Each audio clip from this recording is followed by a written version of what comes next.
You weren't the problem child. You didn't cause trouble. You didn't demand attention. In fact, you made things easier for everyone. You stayed quiet. You handled things on your own. You didn't ask for much. And somehow that became the problem because no one noticed you were hurting. And over time, you became invisible. Maybe you remember moments like this.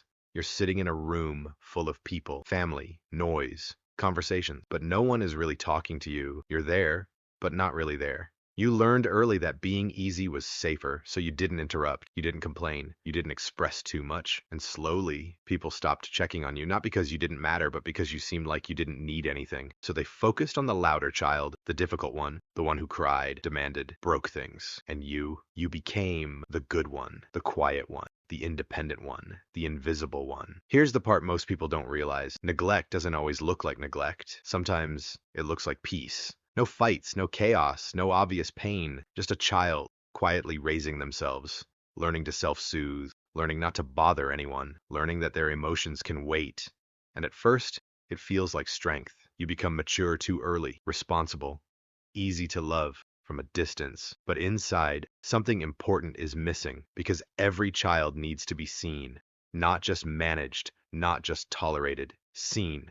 Pause for a second. Think about this honestly. When you were younger, did someone truly notice how you felt? Not what you did, not your grades, not your behavior, but you, your fears, your sadness, your quiet moments. Or did you learn to hide them so well? A kid that even you stopped recognizing them? This is how the invisible child becomes the invisible adult. You grow up, but the pattern stays. You don't ask for help, even when you need it. You don't express your needs, even when they're valid. You sit in friendships, relationships, hoping someone will just understand without you having to say anything. And when they don't, it hurts more than it should because it's not just about now. It's about every moment you weren't seen before. You might notice it in small ways. You overthink your messages before sending them. You hesitate to share your feelings. You downplay your problems. It's not a big deal. But deep down, there's a quiet voice saying, why doesn't anyone notice me? And that question, it doesn't come from nowhere. Here's the truth. You didn't become invisible by accident. You adapted. You learned that being quiet kept things stable, that asking for less meant disappointing less, that being easy made you acceptable. And it worked. It protected you, but it also cost you something. It cost you being known. Another moment to pause.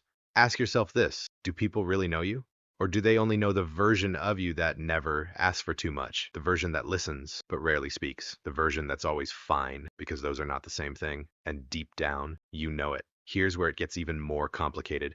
When you've been invisible for so long, being seen starts to feel uncomfortable, even scary, because attention feels unfamiliar. Vulnerability feels risky. So when someone finally tries to get close, you might pull back, not because you don't want it, but because you don't know how to receive it. And now, the very thing you needed growing up feels hard to accept. You might find yourself in relationships where you give more than you receive, you listen more than you're heard, you understand others, but feel misunderstood. And people might say, you're so strong, you're so independent, but they don't see the other side, that you had to be.